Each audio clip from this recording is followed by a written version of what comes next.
Okay, could I have a motion to reopen the meeting? Happy to so moved. Moved by Councillor Kavanagh, seconded by Councillor Tapanos. All those in favour? I declare that carried. Thank you for your patience, everyone. Now, is there a councillor who wishes to discuss this further, or do we have a motion to move in relation to this application? I have an alternate motion to move.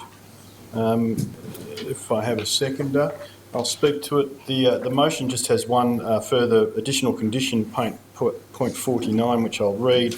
An electronic warning signal system comprising a red and green light must be installed at the entry and exit point to the South Building car park facing the right-of-way to the satisfaction of the responsible authority. The warning signal must alert drivers turning into the right-of-way as to when vehicles are exiting the building.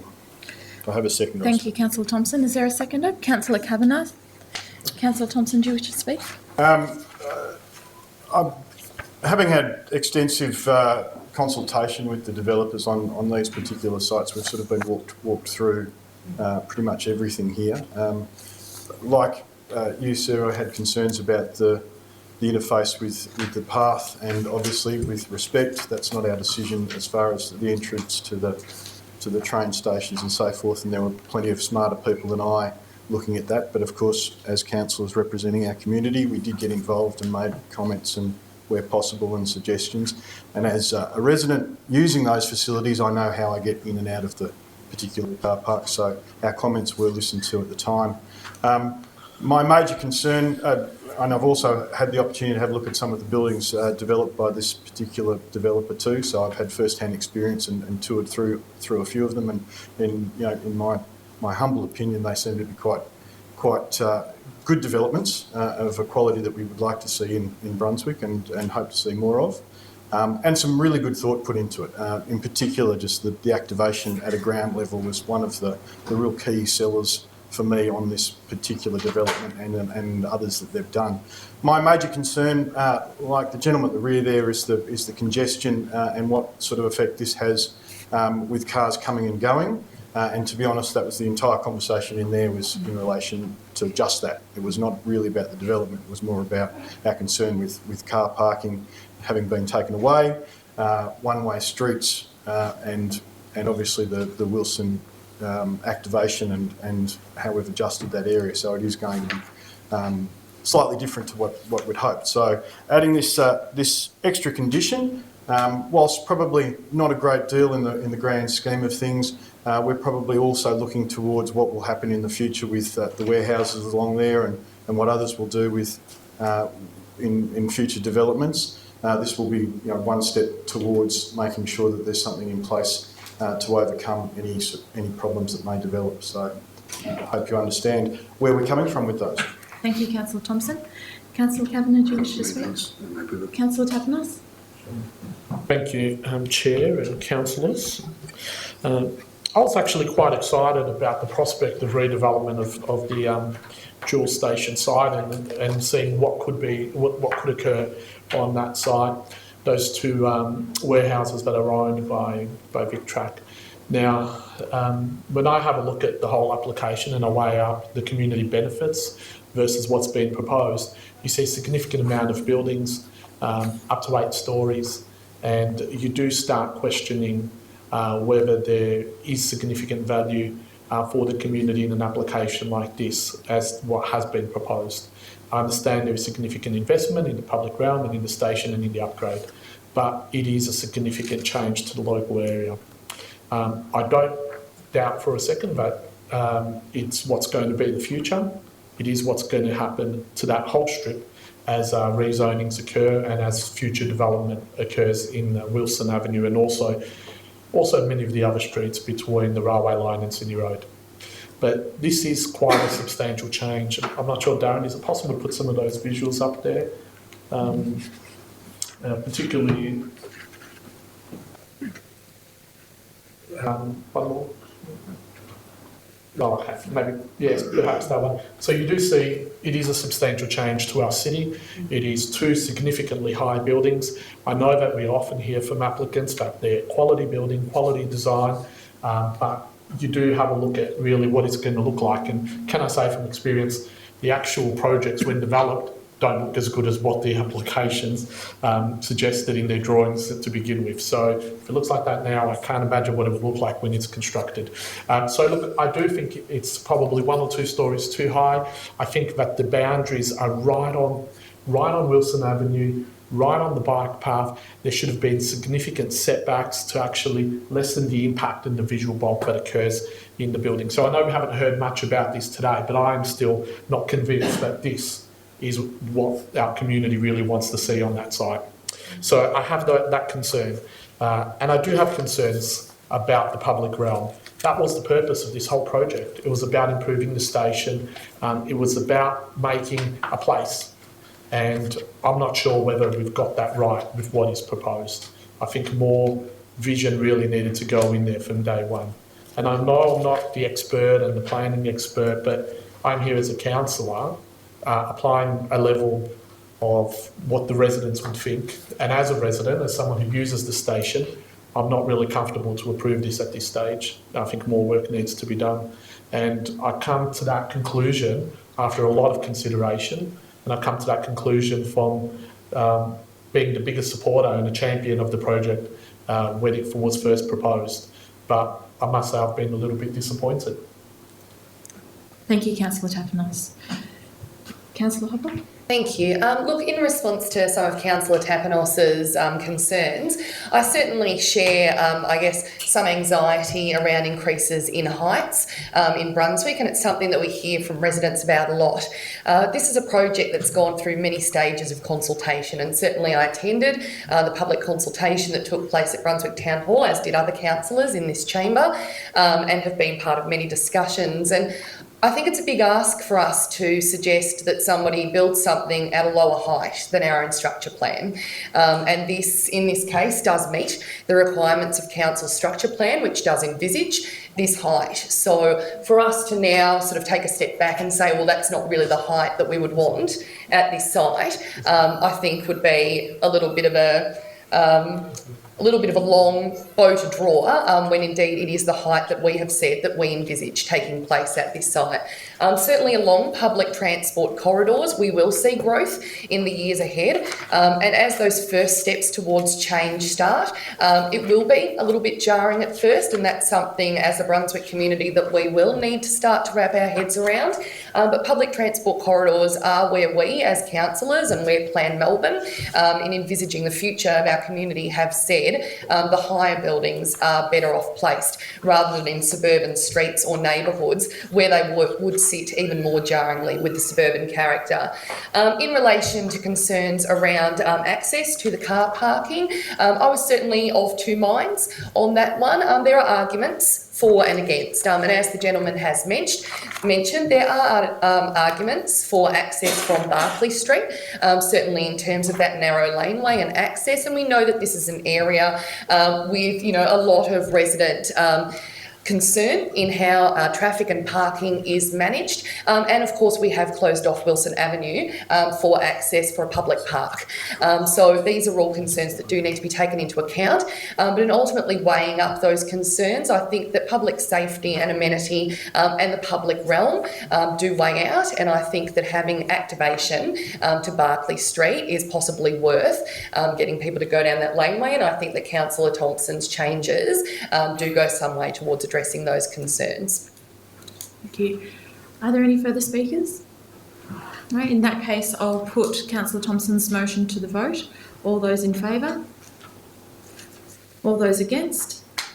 I declare that carried. And I'll pass to Darren to sum up the process. So the Urban Planning Committee has decided to issue a notice of decision to grant a planning permit for the proposal, subject to the conditions outlined within the alternate recommendation, which was the addition of the extra condition. Following the issue of the notice of decision, both the applicant and all objector parties will receive a copy of the notice of decision to grant a planning permit.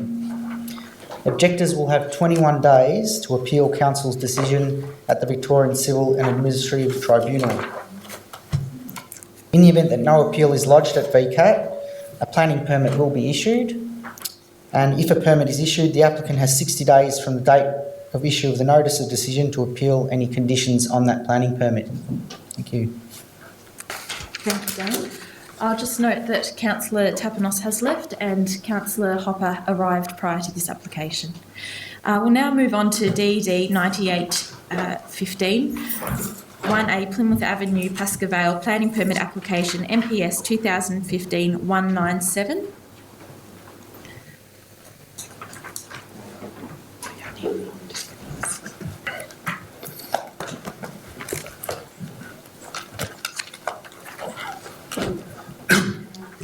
Councillor. Thank you. Okay, so the next item we have on the agenda is DED 9815 for the planning application at 1A Plymouth Avenue in Pascoe Vale. The application is considering an application for 11 double-storey dwellings. If we look at the site itself, we can see that the area they're within, which is represented on the site with the red star, and obviously we can see the coal reserve to the far left of the page, to the west of the site, and obviously within the area there are quite a number of other unit developments that have been improved and constructed within the locale.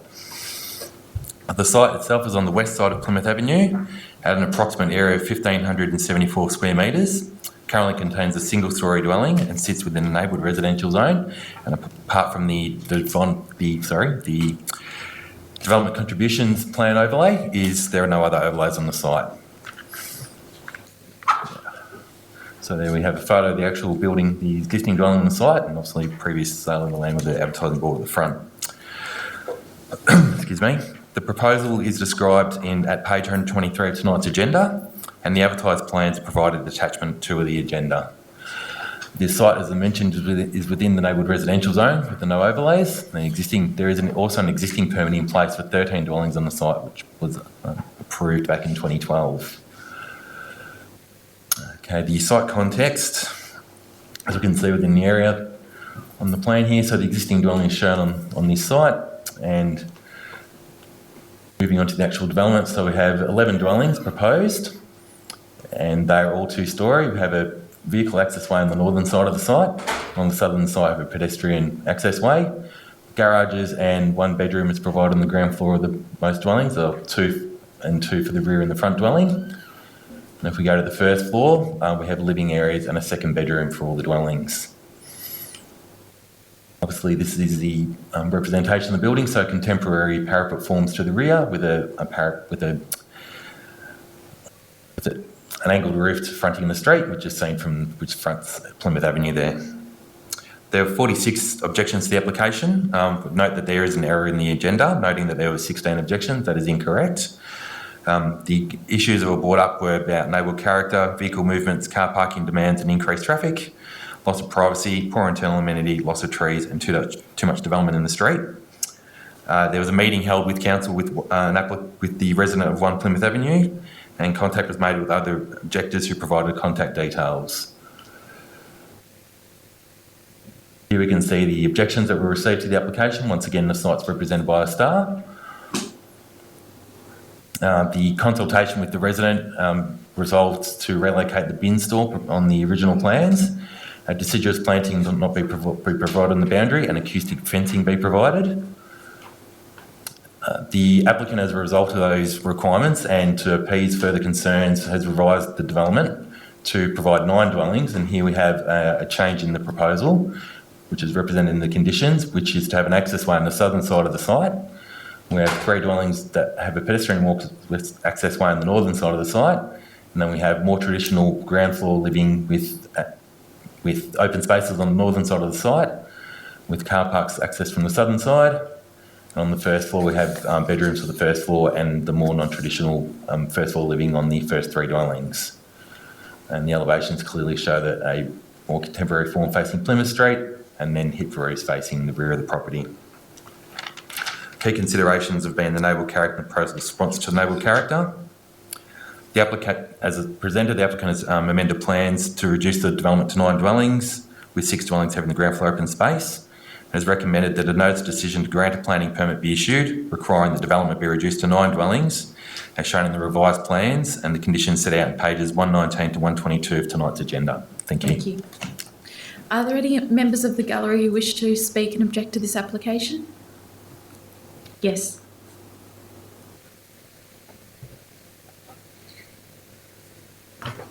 Good evening, Good evening. Madam Chair, councillors, council officers. I would like to, but first I would like to say, John, you're very fiery this evening. Thank you for the fieriness. I'd like to actually Debate is always healthy. speak in behalf of this application. I think it's an excellent outcome. And I'd also like to say thank you to Niall and to Philip for being patient and understanding of me and at times my outbursts, but thank you very much, and thank you very much for the opportunity for that special consultative process. That was very good. So I think it's a good outcome for the site, and I look forward to it being developed. And I trust the Glenn over there, the owner, will do a fine job. Okay, thank you. So you're speaking for the in favour? Yes. I'm okay. happy for Good. it. All right, thank you. Are there any members of the gallery who wish to speak further in relation to this application, either for or against? Yes. Just for the applicant. You're the applicant? Yes. On behalf of the Representative, applicant, yes. Chair, just to reiterate what Frank has just said, that we met with the neighbours to try to come to a resolution that would appease everybody. So that was a consultative and a collaborative outcome. And, we just support the recommendations in the report. So we went and worked very hard with the neighbours and council to have what we have before you. So, questions? Thank you. Are there any questions from councillors? I have a question for the officer. Yes. The current planning permit that this site has, is that still operational or is that lapsed? Yes, no, it's still within operation, granted in So 2014. it's more than 2 years, so we granted an extension of time on that one or not? No, it was granted in 2014, so it's 2 Oh, it was years only to 14. commence. I thought it was so more than that. 2016. Right, thank you. Thank you, councillor. And that's for 13, isn't it? Yes, For that is, 13? yes. Are there any further questions from councillors for the applicant or the officers?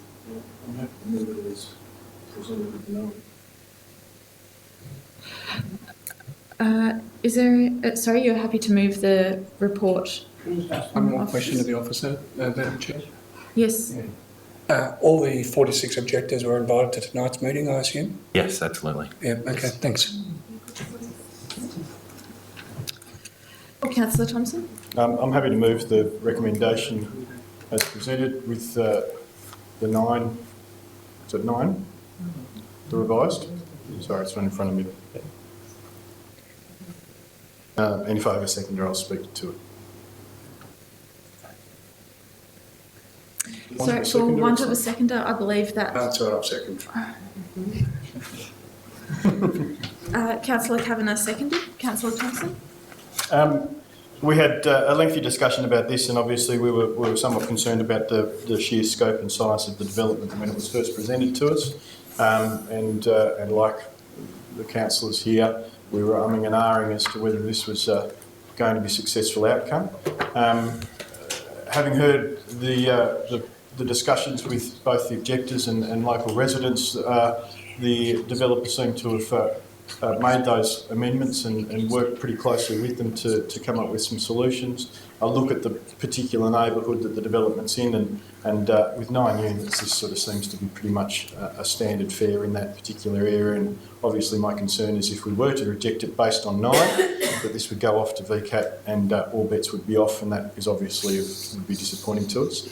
Right now, we're in the best position to advocate upon the local residents that have worked with the developer to come to present the outcomes we have.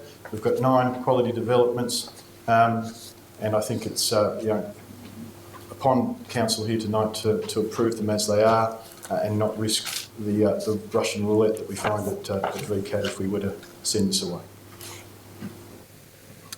Councillor Kavanagh? Thanks, Madam Chair. I found this one a difficult one because it does have a live permit for 13 townhouses at the moment, and so therefore I assumed that permit had lapsed. I was thinking it was longer than that. Therefore, I remember at the time that was approved, that was a lot of angst, and we had a lot of objectors in the gallery at that stage. So, and the gentleman who spoke first, who praised me earlier on, was one of the main objectors at that stage, and this seems to have satisfied him now, and it would appear by the absence of the other objectors that it seems to have satisfied them as well. So not only would it be subject, if we would refuse this, subject to VCAT, but certainly they could also go back to the 13 townhouse development previously. So for that reason, I'm supporting the application. Thank you, Councillor Kavanagh. Councillor Hopper? I rise to speak against, and I will foreshadow that if the motion is unsuccessful from Councillor Thompson, that I'll be moving an alternative motion, which is to reject the planning application. The reality of this situation is that we have had neighbourhood residential zones approved by the Planning Minister, which specifically stipulate that there is to be no more than 4 developments on a lot of any size in the neighbourhood residential zone. So whilst I do acknowledge that this is a larger lot which could potentially fit maybe 6 units, had our original proposal to the Minister been approved. The fact of the matter is that what he has approved under the neighbourhood residential zone stipulates 4. Now, all but for a matter of timing, we would not be considering this with 9 units, because if this had come in, couple of weeks later, when the Minister had approved the residential zones, then this wouldn't even be on the table because it simply wouldn't be permitted by state law. And I'm very cognizant of the fact that anything that will be developed within an immediate precinct of this property will never be 9 units. It won't be 8, it won't be 7, it won't be 6, it will be 4. It won't be higher than 4 because that is what the Minister has said. So I'm not going to be held ransom by VCAT and the Russian roulette that they do play with their decision making. We have had some precedent for decisions that we've made in relation to the neighbourhood residential zone where they have said, yes, this is now state planning law, and whilst the timing hasn't worked out for you, we can say that this impacts on neighbourhood amenity and the residential quality, and so they've upheld our decision making in respect to that. So I'm prepared to take the gamble and preserve this particular lot for what's to come into the future. Thank you, Councillor Hopper. I'll put Councillor Thompson's motion to the vote. All those in favour? All those against? I declare that lost, and Councillor Hopper's motion for a refusal is now on foot. Councillor Hopper, do you sorry? Need to move. Oh, sorry. Councillor Hopper, do you wish to move? So moved. Alternative motion. So the alternative motion reads in full that a refusal to grant planning permit number MPS 2015-197 be issued for the development of 9 double-storey dwellings at 1A Plymouth Avenue, Pascoe Vale, subject to the following grounds. 1, the proposal does not meet the purpose of the neighbourhood residential zone because the development fails to limit opportunities for increased residential development, and the design response fails to implement neighbourhood character policy and adopted neighbourhood character guidelines. And 2, the proposal does not comply with Council's neighbourhood character local policy at clause 22.01 and the objectives of clause 55.02-1 neighbourhood character because A, the development does not provide ground level secluded private open space in excess of clause 55 standards to contribute to a lower density open and landscape character, and B, the design of the development will not allow for landscaping which will contribute to an enhanced green leafy landscape character. Thank you, Councillor Hopper. And I will second that motion for refusal. And in seconding it, I would like to state that it does now fall under the neighbourhood residential zone, which clearly states that it is only to be 4 developments on that site. And I'm prepared to fight this battle at VCAT because I think it is such an overdevelopment for the site. It's not what the area needs. The area already has been developed to its fullest extent, and we need bigger homes on these size blocks, and it's just a clear overdevelopment and inappropriate use of the site. So for those reasons, I'll be voting against, I will be voting in favour of Councillor Hopper's motion to refuse the application. Ask one question of the manager. Yes. It does remain at 11 on that, doesn't it, or does it go to 9? So, through the chair, the application before the committee is as originally submitted. Yeah, I thought so. Right. The recommendation of the officers is as per has been negotiated, which is for the reduced number. At this point, we are refusing. So we're refusing the application as originally submitted with the 11 Okay. dwellings. Yes. Okay. Thank you. Thank you. So I'll put the alternative motion for refusal to the vote. All those in favour? All those against? And as chair, I do have the casting vote, so I will be voting again, in favour of the alternate motion for a refusal. And I'll pass to the officer to sum up the process from here. Thank you, Councillor. The Urban Planning Committee has decided to issue a refusal to grant a permit for the development of 11 double-storey dwellings, subject to the grounds contained within the alternative recommendation. Following the issue of the refusal to grant a permit, both the applicant and objector will receive a copy of the refusal. The applicant will have 60 days to appeal Council's decision at the Victorian Civil and Administrative Tribunal. Thank you, Councillor. Okay, now we move on to the long-awaited Melville Road, Brunswick West, 223 planning permit application, MPS 1987. Thank you all for your patience and thank you for coming this evening. It's been a long night and we still have one application after that as well. And I'll pass to the planning officer when she is ready to outline the application from here.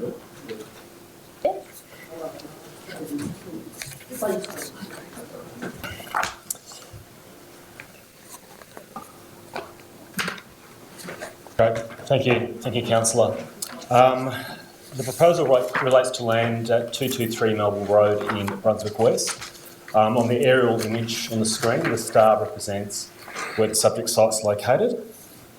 The land benefits from a planning permit that was issued in 1987 that allows the land to be used as a medical centre for 2 practitioners and the rear portion of the site used for vehicle parking up to 5 car spaces.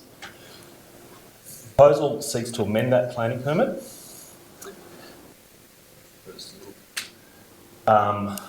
through increasing the practitioner numbers from 2 to 8, increasing the hours, basically during the week an extra hour in the morning, an extra hour in the evening, and increasing the hours on the weekends from 8 a.m. to 8 p.m. And there's no changes proposed to the built form.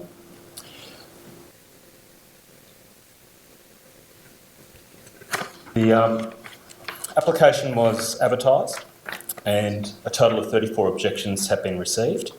I note in the report it's quoted as 28 objections. A further 4 objections were received after the report was finalised and was unable to change that number. A planning and information discussion meeting was held on the 27th of August. It's fair to say from that meeting the key concerns raised by the residents relates to car parking. At that meeting, the permit applicant offered to reduce the practitioner numbers from 8 to 6 as a means to try and address the objectors' concerns. The report also turns its mind to the car parking impact, and its recommendation is to reduce the practitioner numbers to 5, and on the basis that would be not an unreasonable impact on parking. Thank you. Thank you. Are there any members of the gallery who wish to speak in objection to this application? Please come forward. Good evening, councillors. Thank you so much for this opportunity. My name is Angela and I actually live in Bono Avenue. I'm directly affected because of this proposal. I've lived in the area for 25 years and we have grown to know our neighbourhood well, and we know all the neighbours, and we're a tight-knit community and we look after one another, and we basically know everybody around the area. It doesn't stop beyond our 10 little homes in our street. Now, over the years in the Moreland and Melville area, you would have noticed that there's been a lot of changes, a lot of developments which have all affected us on certain issues, which I won't go into right now. But we agree that, you know, there are lots of contributing factors. We just find, however, that the application that this business is proposing is going to be our tipping point. Residents don't normally complain. They usually put up with things and they let things happen. But they have been coming to me and asking me questions. They're going, how are they going to fit all these extra doctors and people in that building? Where is everyone going to park? Why is the business allowed to do this? They have made it clear that the community objection to what is being proposed in this instance, and they want me to be their voice. So I'm here tonight as their spokesperson. I've taken it upon myself to be the voice for the elderly, the non-English speaking, the sick and the timid. They want their concerns to be heard.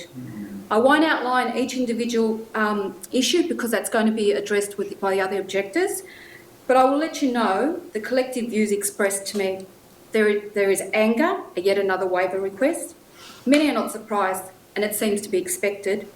Long-time residents feel they're being pushed out and there's no longer comfortable or safe in their surroundings. In all our conversations in relation to this application, their disapproval was evident. I also want to make it clear that we do not disapprove of the current medical centre's permit status or the practitioners. We have got nothing against them. We are objecting to the expansion and have questioned the need, the suitability, the size and increased service in the location and the current physical form. Now, over the many months, everyone will know that I have been taking lots of photos, over 700 of them. I'm not going to show them to you, okay? Because I needed to prove to myself and the neighbourhood what the impact was. I took them at all different times, busy times, quiet times, weekends, weeknights, whatever. What it did, it allowed me to witness and clarify and confirm the current impact. Those in the area who have visited will understand what we are currently living with. So our issues don't have to be proven in these photos. The proof is evident by our numbers of the objection, and I'm actually glad to see that there's actually 2 more than I actually was aware of. And I actually got my colouring pencils out today, and I'm going to put this to the councillors if you wouldn't mind looking. Thank you, Angela. This is my plan, including the objections and the 47 signatures that have also been submitted on a petition. And if you look at the area, 100% are from Bono Avenue, 80% from Bakers Parade, with a strong presence from Irvine Crescent, and it also includes 4 business owners on Melville Road. It's sad to say the Melville Road residents I spoke to feel they were being ignored and hence did not bother to object. They have had a lot of issues with council apparently and felt that it wasn't worth it. This is very concerning and evident that Melville Road is no longer the road it once was. We understand development and density is the future, but at what expense? These objections reinforce a connection that we are experiencing in one form or another, a decline in our quality of living, which in turn affects our health and well-being. I'm very proud to be part of this community and the spirit it has demonstrated. The fact that close to 80 people are willing to put pen to paper to object shows our strength and determination. We ask the applicant, where is your community spirit? Regardless of what service you wish to provide the community, it is unfair to expect the same community to bear the impact and cost for your business profitability. Thank you. Thank you. Is there another objector who wishes to speak? Yes. Hi, my name's Dr. Brendan O'Hanlon and I'm a resident at 2 Bonner Avenue, and I've lived, like Angela, I've lived in the area for about 25 years and I've worked in the City of Moreland as well for most of that time. And I certainly appreciate the opportunity to express our concerns to you and acknowledge the interest and attention of a number of councillors in hearing our concerns. I think Angela's highlighted to you the depth of a concern and the scale and scope of concern, that there are many people who are very worried about the proposed development. I'd really just want to put forward three reasons why the UPC should not waive the parking requirements in relation to the proposed development, particularly. Firstly, the local neighbourhoods really experienced already a negative impact of increased traffic flows. Melville Road now is becoming more and more kind of diabolical as a result of motorists avoiding tolls on the freeway. And that impact, of course, then extends to our residential zone. We've also experienced increased traffic and parking demands associated with being located in an area that interfaces with an activity centre. This really is burdening the area, this proposal is burdening the area with further use of on-site parking and traffic movement. And as Angela's pointed out, this is kind of creating a tipping point for us where the amenity of our neighbourhood is really now being severely compromised. And by way of commentary, I think the request for parking waivers, if granted, are really sending a message, a disturbing message really to ratepayers, that if you live in a protected, presumably protected residential zone, that you're going to wear the impact of these developments. And contrary to our sort of reasonable expectations, that there's going to be an adverse impact on us, not just in these activity centres, but in the areas that are adjacent to them.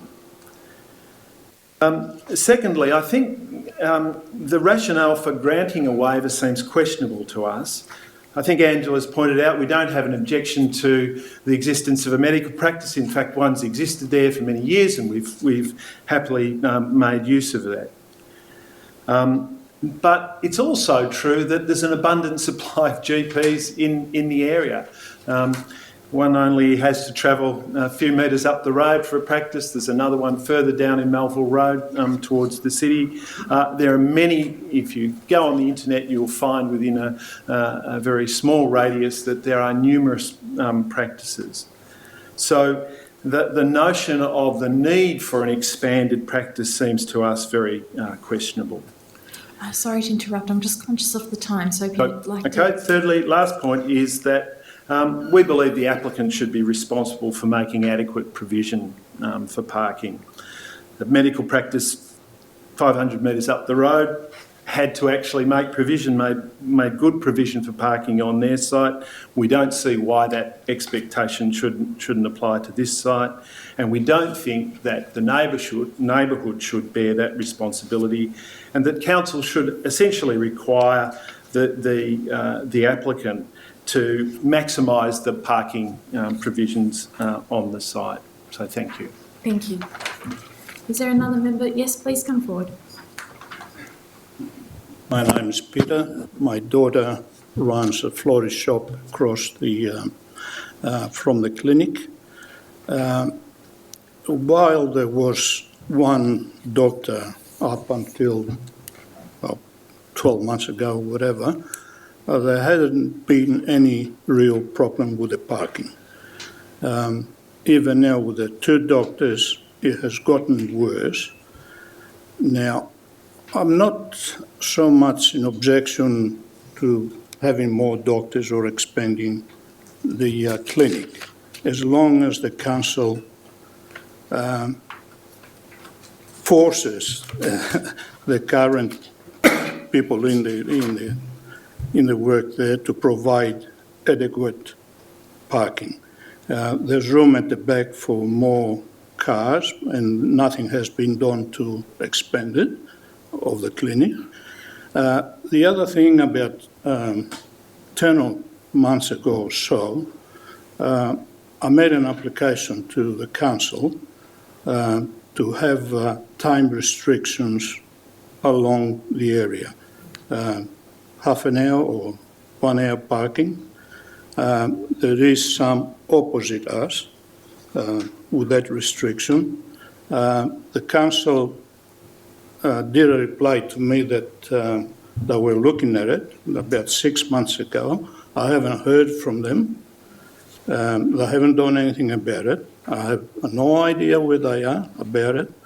In my opinion, from Moreland Road to, I would say, go a bit overboard to Victoria Street, on both sides, there should be time restriction to help the business there with parking for people to be served. That's my only concern. My concern is the inaction of the council to do something about the parking problem, not so much not wanting the current clinic to expand or within reason. The problem is parking. Okay, thank you. Is there another objector who wishes to speak? Yes, hello. Craig Brookner. I live in Bonham Avenue. I've lived there for nearly 20 years. I also object to the waiver. The situation here is that the clinic only can provide 5 on-site spaces. In my opinion, it's debatable. I think there's really only 4 spaces on site, and that's actually not even enough spaces to accommodate their own staff. They're wanting to have 5 practitioners plus other associated staff. So 5 spaces, if it is 5, isn't enough for their own staff. The situation then is that they're seeking a waiver of 9 car spaces. We're not just talking about 1 or 2 car spaces, we're talking about 9 car spaces. It's not like we're talking about a townhouse where we're seeking a waiver of 1 or 2 spaces. This is 9 spaces. It's a significant number, therefore it has a potential significant impact on the amenity of the area, that direct area around the clinic. According to their figures, even based on an additional 3 GPs, you're looking at an extra 160 visits into that location per day. Now already we're really struggling with the traffic flows, the congestion. It's really becoming quite difficult to park in the area at certain times, during peak times. We have issues in relation to the fact that the street's narrow. When you're driving down Baker Parade, doing a left-hand turn past the clinic into Bonner Avenue, it's quite a dangerous intersection because it's not a normal intersection, which is normally at right angles. This is an intersection that's actually on a curve. So cars go down Baker Parade, around the bend, and all of a sudden you've got a car parked right on the intersection, and you have to avoid that car, swing out into Bonner Avenue, and then often you've got a car coming the other way, and you end up with cars either having to reverse down or back up through Baker Parade. That's the current issue that we've got. So by having an extra 160 trips per day occurring in this location will have a significant impact. I think it's totally unacceptable for the council to be recommending a waiver of the 9 additional spaces that's required. I think it's ridiculous. The other factor is that all this links back to enforcement. That currently we have problems there, and I believe that there's a real significant lack of enforcement occurring in that vicinity. And I've complained to the council on numerous occasions. No responses from the council and minimal enforcement. Now, if this is approved, that will significantly add to the problems that we're incurring in that area. It will require far more enforcement, and that requires additional resources from your side, and understand they're limited. Why should council and why should the residents be subjecting themselves to this based purely on the fact that this business can't provide enough on-site parking even to accommodate their own staff? So that's all I'll say. Thank you. Are there any further speakers who wish to object? Yes, please come forward. Oh, yep. Oh, sorry. That's okay. Should I go? Hi, my name's James Fotopoulos and I live in number 1 Bonner Avenue, which is consequently closest to the site, and we definitely cop the brunt of all the parking issues because we're closest and that's where people want to park, so they don't have to walk too far. I've had a look at the car parking demand assessment report, which was submitted with the planning application as part of the your planning scheme regulations. And I've got some observations about it and some conclusions that I've made. The report states that there's a total of 104 spaces, which it refers to as a supply, in the areas that would service the needs of the medical centre. Of these, 65% of them are on the western side of Melville Road, and the rest are on the eastern side. So it's about 65% on the western side. I suggest that the supply of that 65 is going to be far more consumed by the medical centre's patients because of the proximity and the fact that you don't have to cross Melville Road, which is quite treacherous. There is a crossing way down on the intersection, but that adds about 200, 250 metres to someone's walk. So they're more likely to really lean to our side of Melville Road. So when looking at this bias, I don't think is reflected adequately in the report, and perhaps I think should be investigated further. And I think that with that reduction, or if you look at the available spaces on that side of the road, they're probably going to be 100% utilised before an overflow onto the other side of the road. The other thing is that people park inefficiently. I don't see any measurements in the report, so we don't really know what allowance has been left for a car space. None of that is really articulated in the report. I would have expected it to do so. So if you look at some of those items, then potentially the supply is overstated. And again, I would suggest that council might want to consider looking at that. So if it was overstated, say by 15%, then the overall additional capacity might be more like 40 rather than the 60 that the report suggests. And again, being on that side of the street, we think that that supply is going to be taken up pretty quickly by, I think, the 20 spaces. There's five waiver and an additional 15 in the original application, so that's not really leaving much for the residents and visitors and the other business owners.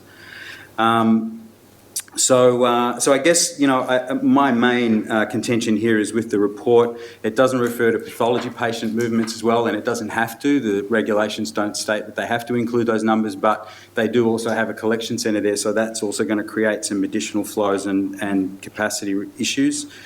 So I guess I would urge, I kind of contend with the conclusions that the report's come to. I think there's issues with the safety, the narrowness of the streets, and just the access in those areas. And really, I mean, once that capacity goes, what happens to the rest of the businesses in the area?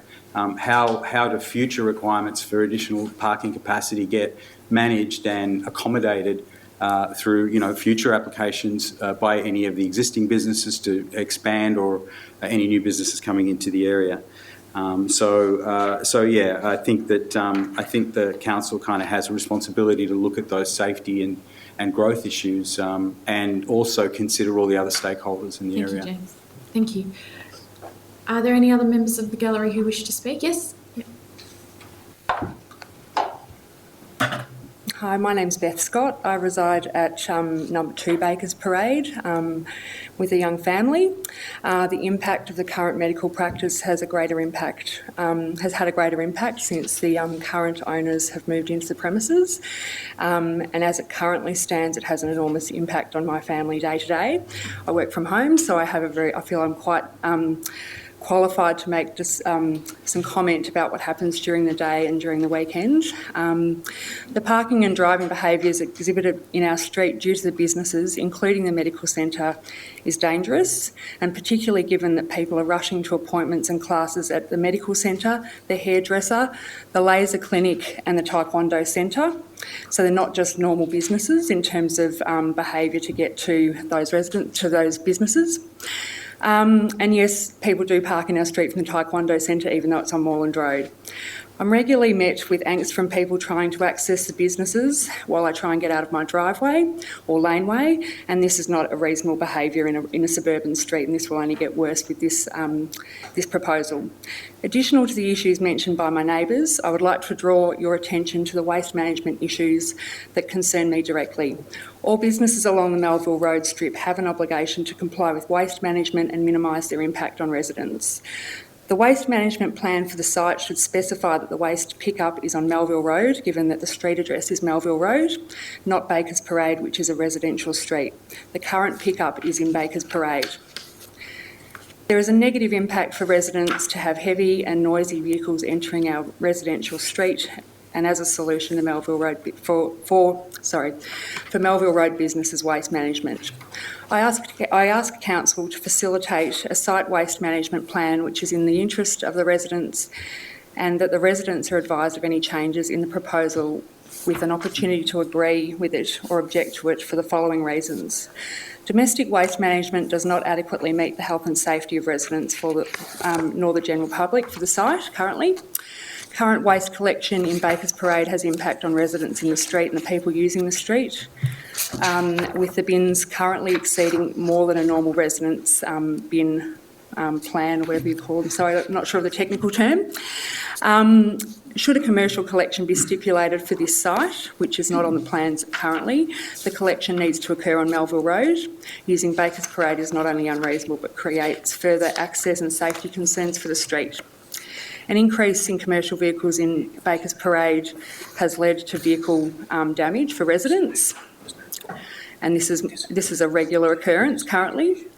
Adequate management of commercial pickups of other businesses in the area has been flawed in the past, and with the onus being on the residents like myself to regularly and continuously monitor and report to council. Poor waste management with other businesses in the past has led to rats in my backyard. Recently, I know this isn't a food premises, but there were some issues around that if it's not managed properly. And the safety for children, I've proposed that if the waste management plan can stipulate for pick-up between 10 and 3 in school hours, so there's no children around during that time.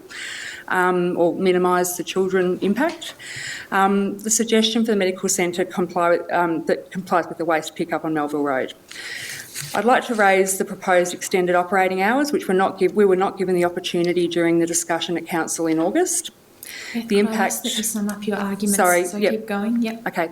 The medical practice is both a service, but for the purposes of expansion, it's a business and has the majority of its patients travelling from neighbouring municipalities such as Many Ponds. As a mum, the safety issues continue to be concerning for me, and with the increase of hours, that is going to be 12 hours a day of worrying about the safety of my children in my street. The access to my property will continue to be limited. We're already a well-serviced medical area. The anti-competitive behaviour of these hours to affect the businesses that we already support and like to have in our area is a concern for me. And the area was not designed for the number of cars or residents and for the amount of time that the proposal covers. I question the reason for the extended hours, and I don't see the necessity for it. Thank you. Thank you. Are there any further? Yes.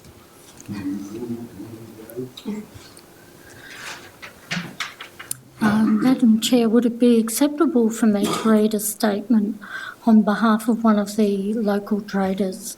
Yes, certainly. Okay. This is on behalf of Andrula Jabara, owner of the Bare Body Laser and Skin Clinic, 245 Melbourne Road, Brunswick West. Sorry, I'm going to try and read as fast as I can. Okay. As resident and owners of the 245 Melville Road, West Brunswick business, we feel as though the proposed extension of the business activity for the medical centre along with the extended trading hours will greatly affect not only ourselves but all the other traders along the Melville Road shopping strip. We are also concerned about the residents in the surrounding neighbouring streets and believe they are becoming increasingly more and more frustrated about the increased traffic flow and parking problems. We are currently already experiencing major issues with parking spaces for ourselves and our customers. As of late, our customers have mentioned the difficulties they face when trying to find parking when attending appointments at our business.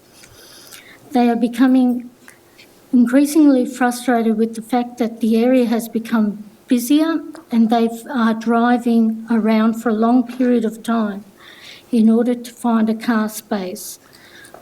Most of the times, the clients who are late to appointments will comment that they couldn't get a car park. We all know one thing that the majority of customers like when attending appointments for any business and that is convenience. We have no issue with the medical centre being present at this location. A family along with myself have attended the practice and find the team to be lovely. However, our main concern is the parking and negative impact it will have on our business. I also have great concerns with safety issues. With the increased amount of traffic flow, I have almost had someone hit my car. I have also witnessed someone perform dangerous U-turns on Baker's Parade and then also heard a resident nearly got hit by a car who was trying to find parking. There are so many things I could state, however, I don't have the time allocated to fully detail everything. We are already currently experiencing a higher volume of traffic since the opening of both the Lady Melville Cafe and the Medical Centre, which was earlier this year, and are already baffled as to how in the world anyone would ever find a car spot when it is already ridiculously busy now. In a recent report, it was noted by Council's Development Advice Engineer that there would be approximately 198 additional vehicle movements per day based on 3 additional practitioners.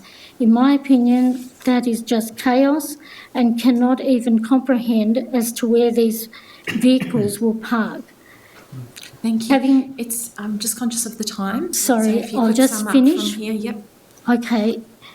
In terms of, sorry, I'm just trying to do justice to this person. In terms of an adequate solution, I believe if they had the intention, I guess the applicant had the intention of originally setting up a practice with that many practitioners and staff members, they should have thought about where all the patients would park. Many medical centres have had their own car park, and most are in busy shopping complexes. Our street is small, our strip is small and in a residential zone. I do not believe the location they've selected is suitable to what they are planning. Thank you. Thank you. Are there any further objectors who wish to speak? Is there a representative for the applicant present? Yes, please come forward.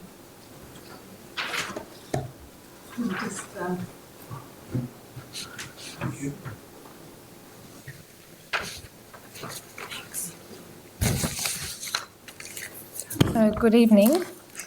My name is Petrina Barson, and with my business partner Arati Kuteris, we are the doctors who own Moreland West Medical Centre at 223 Melville Road.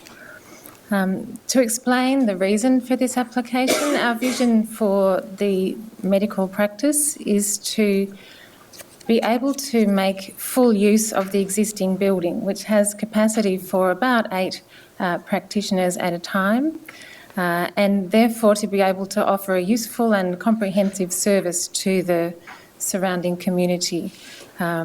We also, by the way, want some flexibility for our own family lives, so that I would like to reassure the gallery that these changes would be not likely to be activated very quickly. So one of the reasons that we'd like to be able to have more than 2 doctors on at one time is that my business partner and I would like to see our children occasionally. At the moment we're working evenings in order to have 2 there at a time. We would like to be able to have 3 in the morning and 1 in the afternoon for a while. There would be an increase, but it would be a gradual increase. In response to the suggestion that we should be able to provide parking, I'll show you what we are proposing, and it's slightly different from what was submitted to the officers. But there are precedents for this kind of waiver in the area. So there is a practice on Melville Road which has a permit for 6 practitioners and only to provide 3 car parking spaces. So it's not the first time in inner city Melbourne that medical practices, obviously, as you're aware, have had to have parking waivers in order to be able to provide, have a viable business. We know that there's a concern about density in the area and about the parking, and we hear the residents' concerns.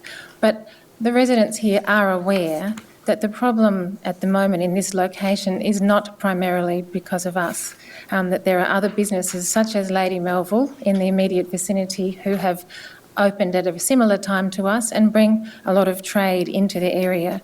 Photographs that accompany, that are part of that pile that we've just handed out, were taken last Friday.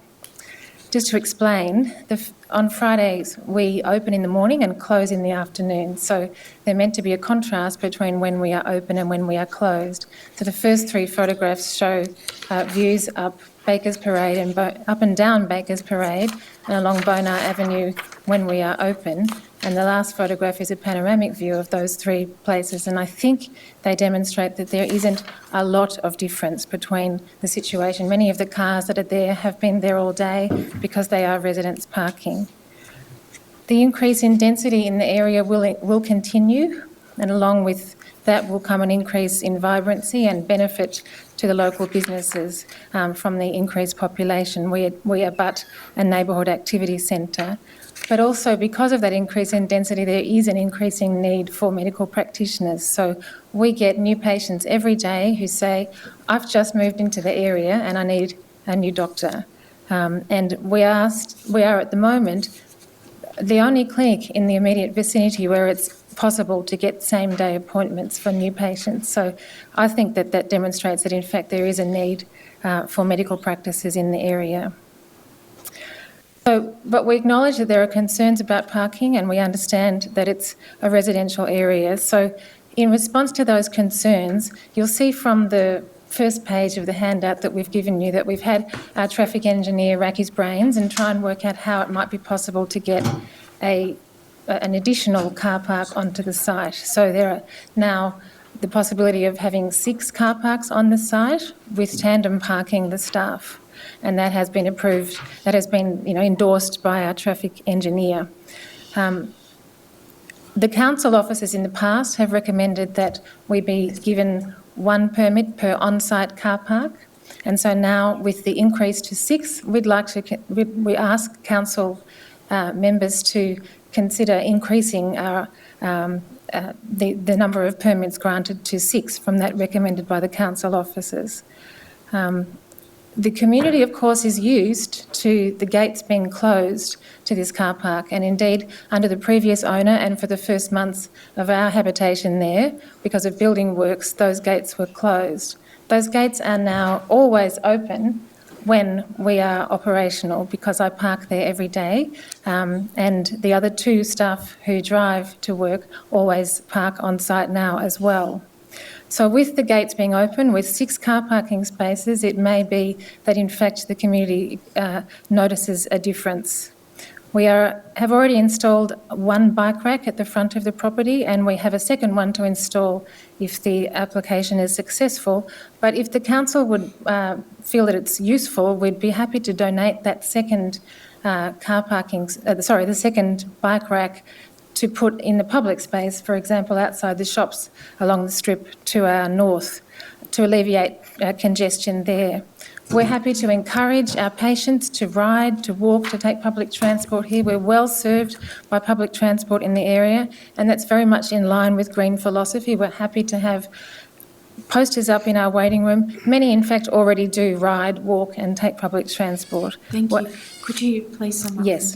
We're happy to engage with the community to discuss changes to traffic and parking management in the area, because clearly there's a need for that. In terms of waste management, there's just an attachment there which shows a plan for waste management, which means we already have private collection for our infectious waste and our shredding that goes from Melville Road. Very happy to have our 2 council bins be picked up on Melville Road if that is what's needed. So in summary, in response to the increasing density in the area, we don't think it's fair that one business be seen as the last straw when in fact density will continue to increase. I'd reinforce that we're asking for 6 practitioner permits. Thank you. Are there any questions from councillors for the applicant? Councillor Hopper? I had a question for a member of the gallery, if that's okay. The member who read the letter on behalf of the Skin and Body Clinic. Do you happen to know how many practitioners operate out of the Skin and Body Clinic? 2 or 3. Yeah. And how many off-site car parks do they have for their business? They've got 2, 1, 2. Okay. So they currently can't access those. They can't access those? Very easily, yes. Right, Yeah, okay. because the design is wrong.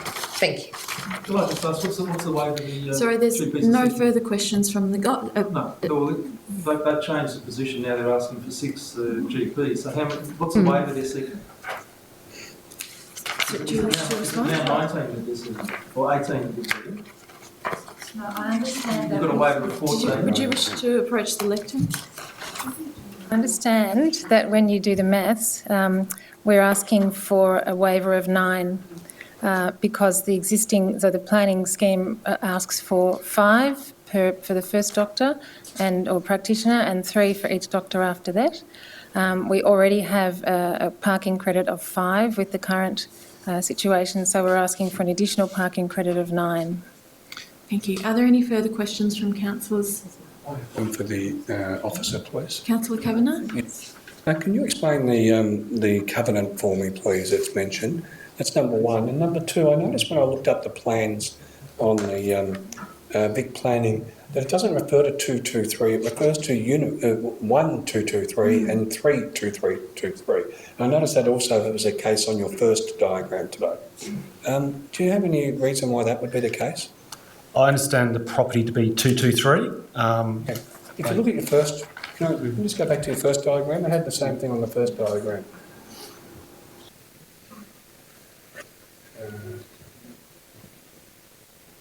Yeah, 1, 2, 2, 3 and 3, 2, 3.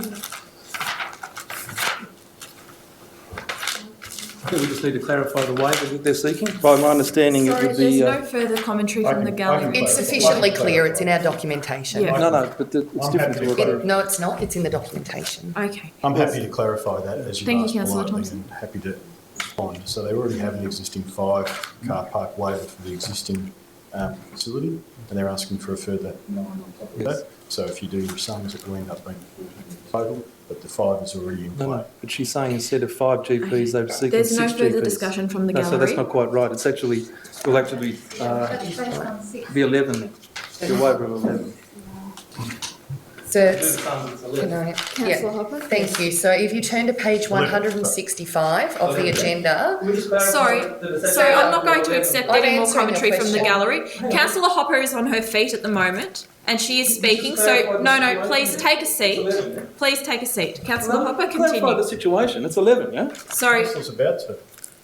Councillor Hopper, please continue, and I would ask that all gallery members have some respect for councillors who are speaking and trying to answer questions. Thank you, Councillor Hopper. In direct response to your question, if you turn to page 165 of the agenda, you will note that there is a table there setting out the exact number of car parking space reductions sought based on requests of 8, 6 and 5. In the case of a reduction in an application for 6 practitioners, it requires a waiver of 12. In the case of an application for 5, it's a waiver of 9. I know. Well, if you know... No, then- she's saying 6 GPs with an additional car space, so that therefore makes it 11, correct? Correct. Makes it 12. No, but they're providing an extra space. I've Okay. answered the question. Are there any further questions from Can I just get councillors? the answer to the covenant Yes, issue? Sure. thank you. We're moving No back to- problems. So the land is burdened by a restrictive covenant. It's a covenant that's common throughout the municipality. This covenant's been informed by a number of VCAT decisions, and the covenant seeks to restrict quarrying practices. The covenant then says, but you can do development of the land, so it's a covenant that says you can remove soil from your site, providing you're not going to operate a quarry operation. So, Yeah, and I noticed on the Vic planning scheme, the covenant wasn't mentioned on that either. When I looked at it on the Vic plan online. Online? Yeah. We don't publish the titles online due to privacy restrictions. No. You know when you go online and you can put in an address, etc., and get the basic planning report? Didn't mention the covenant on that. I'm not sure. I've got the title, so I can confirm that it is a covenant. Just have Yep. If I can assist the committee, the covenants appear on the certificates of title for the land. They're not indicated as any planning controls on any planning online system. Okay, Thank you. happy with that? If there's no further questions from councillors, is there a councillor who wishes to move a motion in relation to this I application? just have one last question. Oh, sorry, councillor. Just in relation to the draft deft design that's been presented to us, of which there are 1, 2, 3, 4, 5, 6, 7 car parks. We have a team of traffic engineers and construction engineers in our office. How come they weren't able to come up with this particular plan for any of their buildings? Again, through the chair, the traffic engineers were asked to actually look at other alternative design, car park design layouts that would achieve a greater amount of car parking on the site. They've looked at that in terms of the standards that apply, Australian standards and the size of car parking spaces, and they did put forward an alternative design. It didn't achieve the 7, but it achieved an increase to 6. The preference was very much in terms of meeting Australian standards for car parking layouts was for the 5 or a design of 5, which allowed for vehicles to actually enter the site and leave the site in a forward direction, which is one of the Australian standards.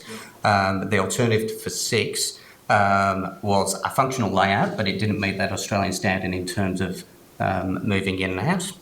The design that we see today, obviously we haven't had the opportunity to actually have our engineers evaluate that, looking at it and not being a traffic engineer, but being familiar with planning standards around car parking sizes, there's some immediate issues around the size of spaces that are shown on this plan. So my advice to the committee would be not to, explore an alternative recommendation that adopted this particular plan.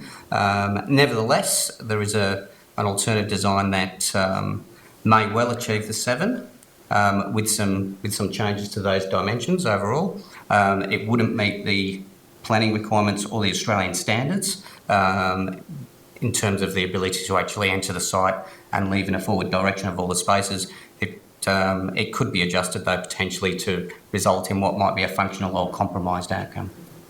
Thank you, George. Can I just ask one more of that? The plan that you showed us earlier on this evening with the 6, does that meet the Australian standards? Not completely, but it is something that traffic engineers are supportive of. It's not a preference, but they are supportive of that plan. Is there a motion that councillors wish to move? Councillor Hopper? I'm prepared to move the recommendation on page 160, if you may have a seconder. And for want of a seconder... Foreshadow Thank you, Councillor Thompson. So for want of a seconder, Councillor Hopper's motion lapses. Councillor Thompson, do you wish to move the foreshadowed motion? Can I foreshadow an alternate motion with some adjustment to some of the conditions? Condition 3B to reference 4 practitioners in total. Condition 5, alter the restriction to the maximum number of practitioners to be 4. Condition 6, alter to allow a minimum of 6 vehicles on site. Although I'm prepared to make that 7. A minimum of 6. A minimum of 6. Condition 7B, 7B altered to increase to on-site car parking provision to a minimum of 6 spaces. There's some clerical corrections there. And a new Part B, and I might ask Councillor Kavanagh if you would like to make any amendment to Part B that's presented there. If you wouldn't mind just reading it for me. I wouldn't mind if instead of exactly what's written on your one there, Part B, the Director of City Infrastructure invest the options of alternative parking restrictions and possible traffic management treatments in Bakers Parade, Bonaire Avenue, McGregor Avenue and Wales Street, Brunswick West, that should be. Yeah. Right. And that the residents of these streets be fully consulted prior to a report coming to Council outlining any recommendations for changes. I assume that you're on your feet. You'll second my motion. I'm sorry, what's that? Will you second my motion? I am seconding your motion if you pop that in. Yep. Thank you, Councillor Kavanagh. A little contentious one here, and I appreciate the residents getting up and getting together and inviting the councillors down, and I'm glad that a lot of councillors did take the opportunity to come down, and also to the practitioners for touching base with us and giving their points of view. It was good to understand from all parties. My major concern with this is be careful of what you wish for. If we aren't prepared to accept that a medical practice would like to expand, and that's their business if they believe that there is growth there. And you know, from my point of view, I went up the road to one and they said they were not taking further patients. So I imagine that there is demand in the area. That aside, we should let them expand and develop their own business. My concern is if we were to reject them and they were to move off, this is in a growth zone attached to a neighbourhood activity centre, that they would capitalise on this particular site, sell it to some developer, who'd end up putting 4 stories there, and we'd end up with more cars than you could poke a stick at. This is a medical facility with rapid turnover of vehicles, and I know from the florist's point of view that we'll see people coming and going in 15-minute blocks or half-hour blocks if they're on time. No, that's right. No, sorry, no further comments from the gallery. Continue, Councillor Thompson, thank you. I go to the doctor and I'm only there for 30 minutes and then I'm away. You're lucky. Well, I am. But more so, I'm more concerned, and also that this is an 8 a.m. to 8 p.m. Hours of operation. If we're to restrict this to four doctors, there's no way that you're going to have 4 doctors working 12-hour days, 6 days a week. So what they're asking for is 8 a.m. and 8 p.m. closing. At a maximum, probably you'll end up having maybe 3 or 4 doctors at any given time during the middle of the day. But at the beginning and the ends of the day, you'd be lucky to have 1, maybe 2 doctors. So the split shift And the ability to be able to be open for that period of time does not mean we're going to have 4 doctors there at all times. Obviously, I'm concerned that they don't have the ability to be able to put enough cars on site. And I also, point to the practice up the road who have gone to some effort to formalise the car parking arrangements there. And I hope that with the development of your particular site that you might find that when you do on-develop it, you might be able to accommodate more cars. But we are putting that restriction on here with a minimum of 6, which will mean that you'll need to do some earthworks and knock down the garage and make sure that this works. And I think that will go some way to alleviating the problem. I look at the concerns with the waste treatment. Obviously, they're not from the medical practice, as the medical practice seems to be working particularly well. I think that's a wider ranging issue, and that was something that was addressed with me by the residents when we were on site, and that's something that we can take up and I'll take to the Director of Infrastructure and we'll work on looking into that, particularly the back end of the Melville shops there. Part B, and I understand that when we had discussions on site that there were some reservations about us investigating the ongoing parking in that area. The ongoing parking in that area is not as a result, or nor will it be as a result of this one particular facility. There is more happening in that area. It's a neighbourhood activity centre of which I live only just across the road from, so I'm fully aware of the facility, and I understand that parking is of a premium, but it's also a location that we're trying to develop and that we want people to come and build. And the reason that you're living there so close to shops, so close to florists, so close to coffee stores, so close to the post office is it's easy and efficient. And that is only going to be enhanced if we do it correctly. And a step in that direction, we'll be looking at your streets and implementing some better traffic management and parking facilities for the long term. Thank you, Councillor Thompson. Councillor Kavanagh? Yeah, thanks, Madam Chair. Just a couple of points from me. First of all, I want to thank the residents for their advocacy and also for the medical practice for contacting councillors as well.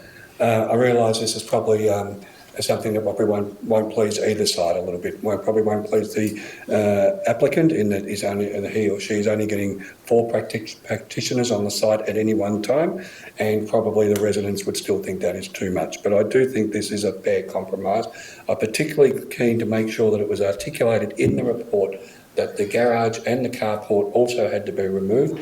I want to make sure that maximise the car parking that is on site, and I do think that it's clear that the contentious gate being locked is clearly has been locked more often than what the what's indicated, because it's something that has bothered the residents. And I do think the applicant could have engaged the residents a little bit more in the process with this. I do think that it came as a bit of a shock to the residents, or a major shock to the residents, that something was going from 2 and potentially to 8 with really very little consultation in the process, particularly when the business is a reasonably new business as operating in the area. So I'm very pleased that the car space and the driveway dimensions and the parking spaces will be laid out in the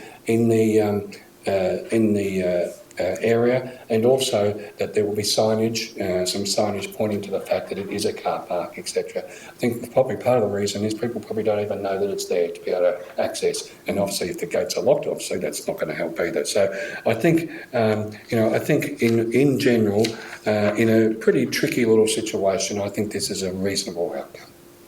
Thank you, Councillor Kavanagh. Councillor Hopper?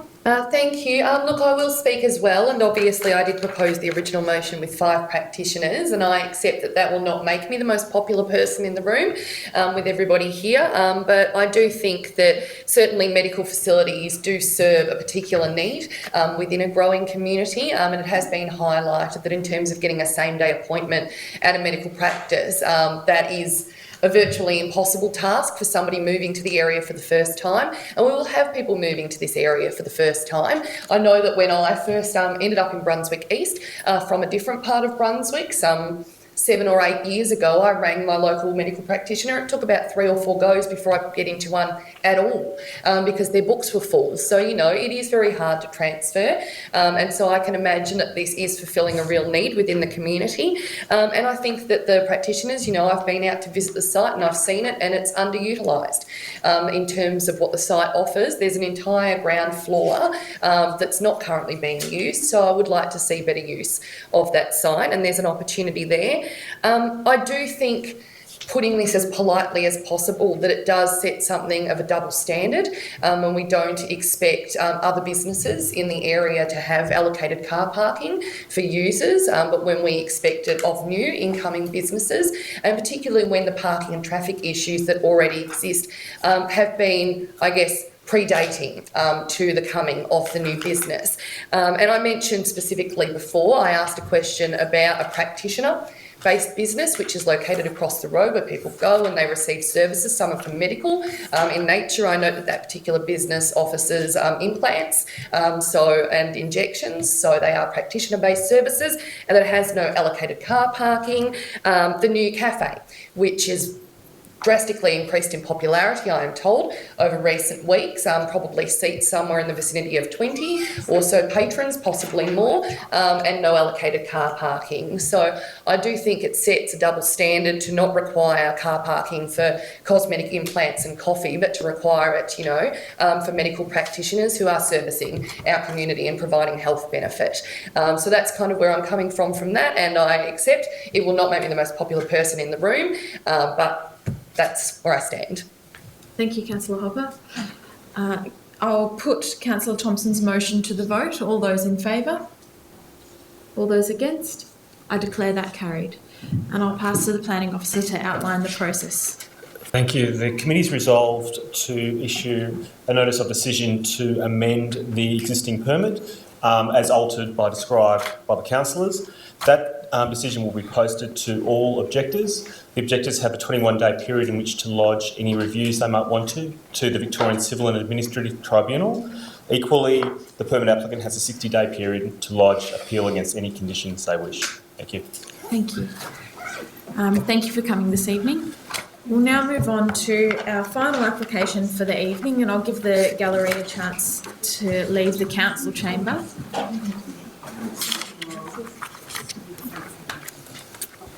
And that's for DED 115 501 to 503 Brunswick Road, Brunswick West. Planning permit application MPS 2014 716.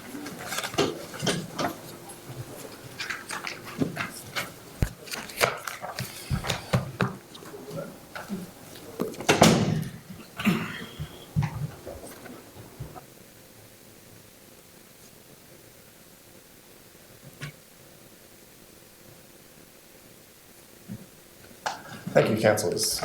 So this is an application that affects 501 to 503 Brunswick Road in Brunswick West for the construction of a triple-storey building containing 9 dwellings and alterations to a road in a road zone category 1.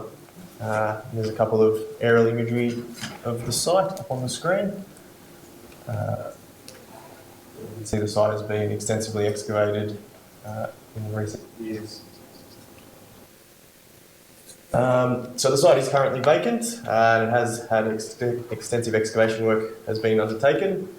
The site's obviously previously contained a dwelling each, which have been demolished from the site. The site is over 1,000 square metres in area with a frontage of 28 metres. It is located in a neighbourhood residential zone and within a heritage overlay, as well as an erosion management overlay and the development contributions plan overlay.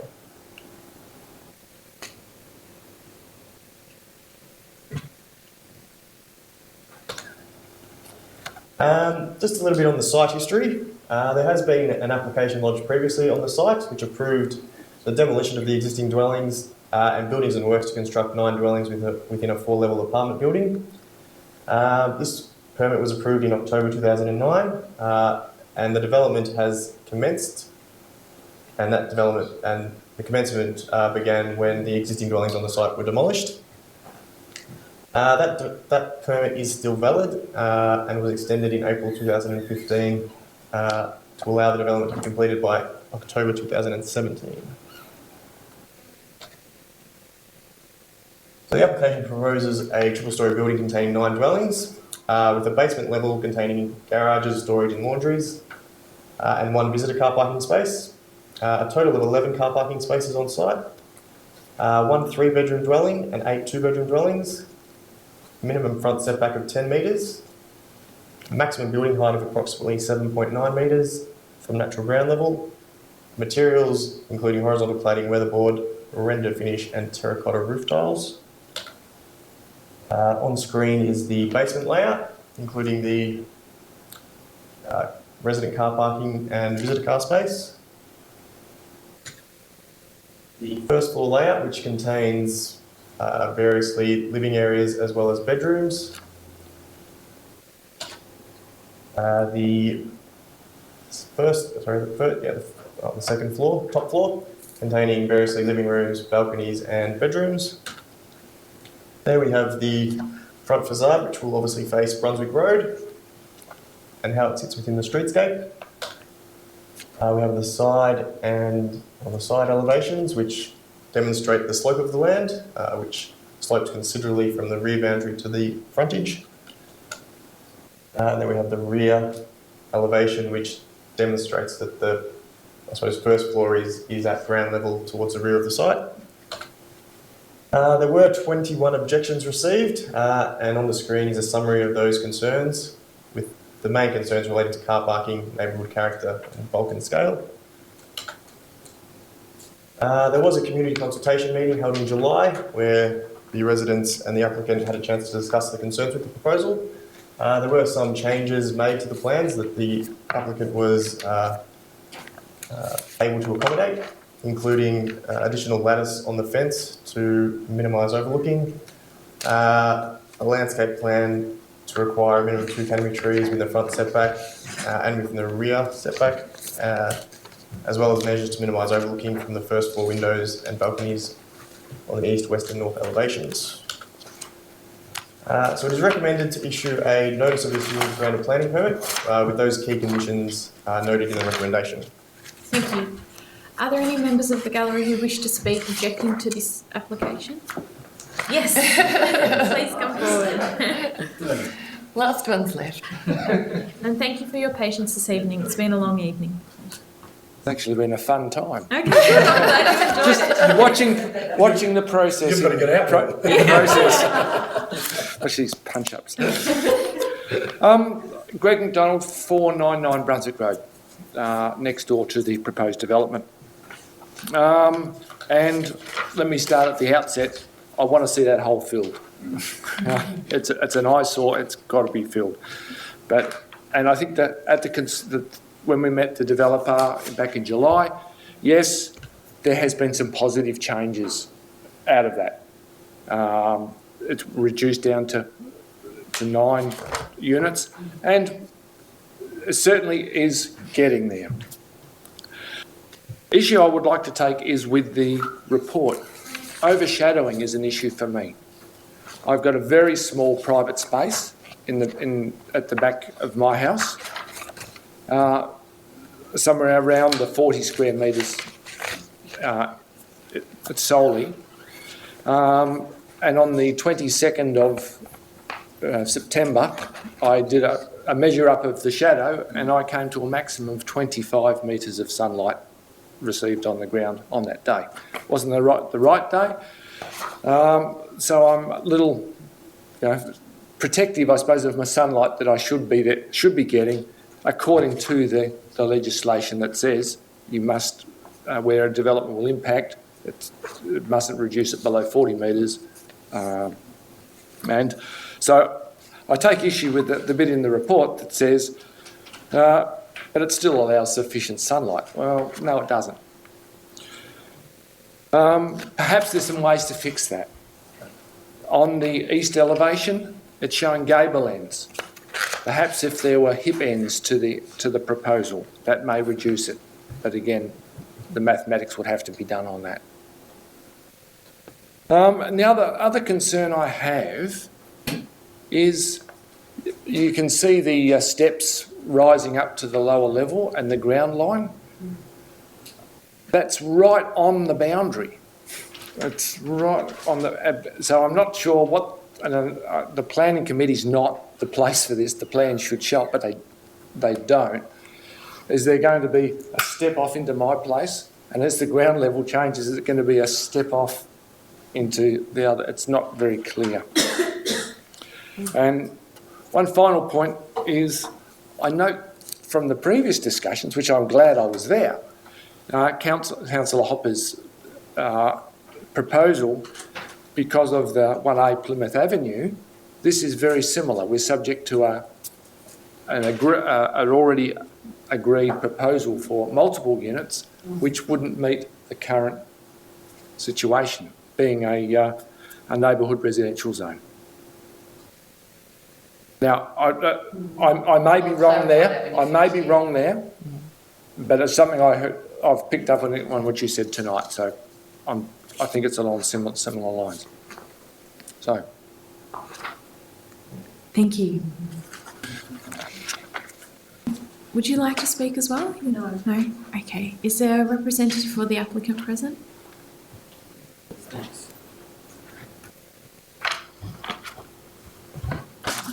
It has been a long night. Thanks. This application's been in council now for a bit over a year, and as was explained, through till around June was extensive work with council's planning officers, including heritage officers, looking at the composition of a proposal, which has come about in probably a fairly unfortunate way, in the sense that council issued a permit for the development of this land for what is, I think, in all respects, a development that is larger than what we're proposing now. It's certainly, in the report, references the fact that it's about 2 metres higher and has an additional level in terms of its structure. The developer of that project commenced the development, but then essentially went into liquidation, and so a new owner has come in and taken over the site.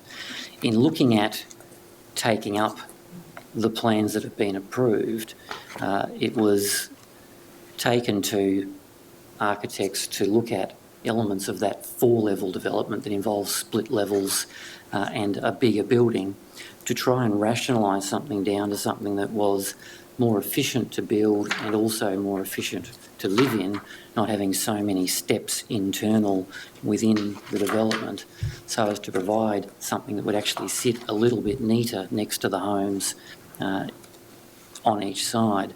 Up behind us, of course, there's a flat building that will still sit nearly 2 stories clear of this proposal. So it's an area where there is already a mix of built form, but there's been a very strong emphasis with us trying to bring this back towards something that will sit next to the neighbours a lot more consistently. And that's what came through in the consult meeting as well, where the additional refinement that came through that consult process was to also bring it further in line with what is seen along Brunswick Road at this point. So what we've come to now is 9 dwellings. It is 3 levels. You had reference to the idea that when you get to the rear of the property, the ground level is sort of flush with the rear of the site. But it's actually important to understand, if you can go back 1 to the side elevations, you'll actually see there's a dotted line on the right-hand side of the top dwelling, and it's on the left-hand side of the bottom picture. What that's actually showing is that as you come up to the rear of the site, the development at the back of the site is actually cut in so that the ground floor living area that comes out into this 5 metre deep courtyard area and garden area is actually set into the site. So towards the rear, you're actually a less than 2-storey high building as the overall height.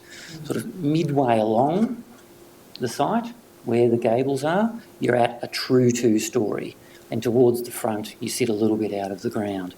But the further back you go, the more this sinks in to the site. I heard the neighbours' concern about shadow, and it's a legitimate question how on a site like this to balance those competing considerations.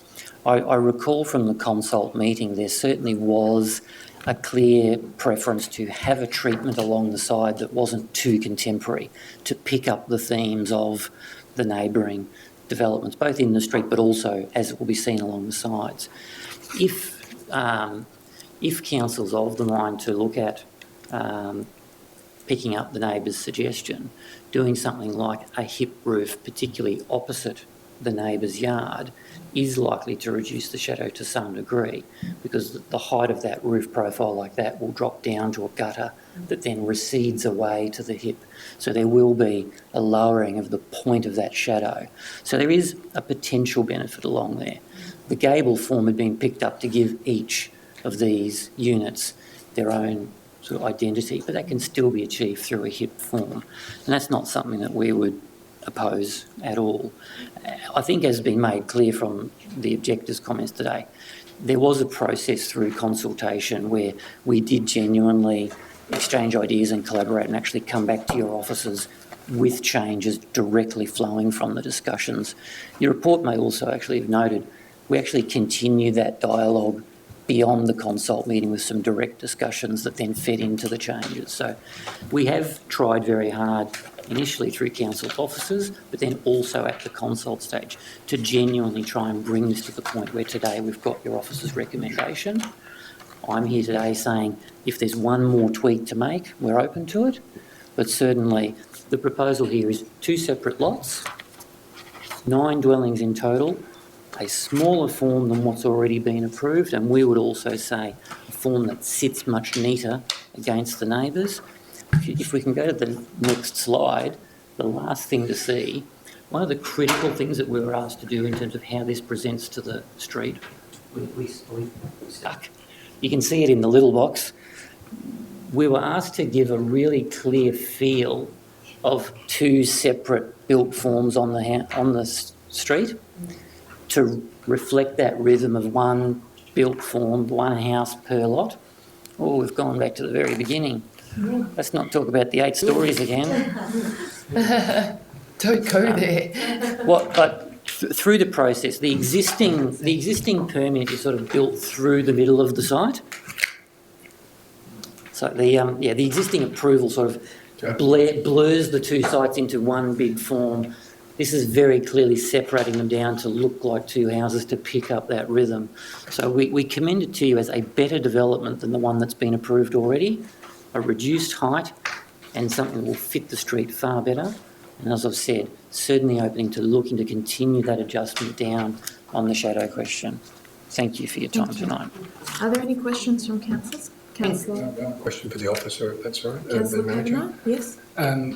Manager, can you supply us with some words that would allow that to take place on this, to change the roof form to a hip roof in that particular spot? Just asking the officers of just looking at the shadow diagrams now to determine whether that would actually have an effect, if that's possible or not. Okay. Whether it does actually. So the increase of shadow, the minor increase that's discussed in the report, what the actual cause of that extent of shadow is, and whether that is in fact the hip roofs or not. Okay, all right. Before So we'll get some feedback in the next few minutes. Are you in a position to? Yep. True. Thank you, councillors.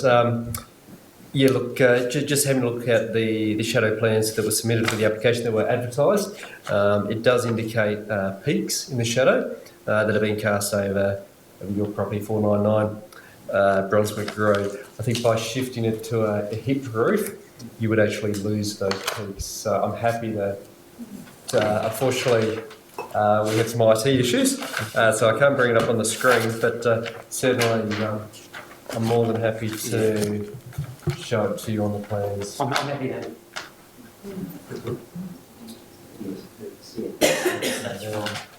And what I was looking at is that on that one, this one here is from the tree into the actual open space. It doesn't. This one here is structure into the current program is unit 6. Sorry, unit 7.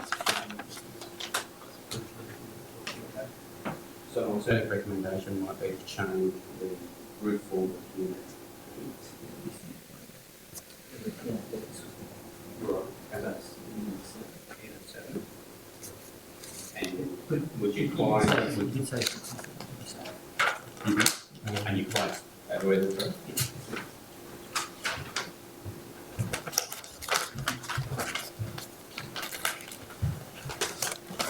Okay, we might just try and work this through with the applicant then at the 11th hour. But so condition 1 a new part to that, being Part S,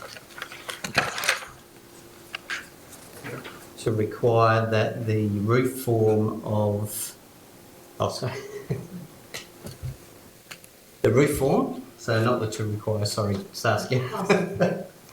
The roof form of units 7 and 8. 6 and 7. 6 and 7. Revised to a revised from a gable to a hipped roof. I think that's all we need to say, Chris. On the east elevation.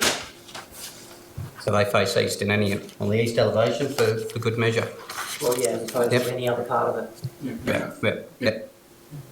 I'm happy to move the recommendation. Oh, I had another sorry, question. Sorry. I'm just trying to clarify the zoning because on page 179 it does refer to it as neighbourhood residential zone 1, but then elsewhere in the document it refers to the property as being allocated within a road zone. And I'm just trying to determine what that means. What is a road zone? So the site abuts a road zone. So Brunswick Road is a main road, an arterial road, which is located within a road zone category 1. Okay. So because the application seeks to alter the access, the crossover, Right. I understand. Is also required to undertake those works. Okay, thank you. My second question was in relation to the concern that was raised about the stairs. How will the stairs sort of abut the neighbours? Is it going to be a sheer drop of stairs, or is there going to be some kind of... Because the mouse doesn't work. All these IT problems. Yeah, I suppose the east elevation shows the natural ground level. They're up on the screen. And it shows the extent of, I suppose, fill that would be required to accommodate the steps. So what's the footpath in the... I'm just trying to understand. Is this is footpath? Yeah, that would be the footpath level. This is footpath. Okay. No, that would be the fence, sorry. The line, the vertical line towards the edge of that elevation would be the title boundary. Okay. So, the footpath is here? Yeah. This is the natural ground level. Yeah. and so that's fence. So that's fence. So really it's just this step. Okay. Understood, thank you. Councillor Kavanagh? I'm happy to remove move the recommendation on page 173 with the additional point 1S that was put forward. If I have a second, do I speak to him? I'll second it. Councillor Kavanagh? Firstly, can I thank the objector for coming along? It reminds me of another application of about 18 months, probably a bit longer than that, when we only had one objector and we were about to approve the application, and the quality of that objection was so important that the whole application was refused.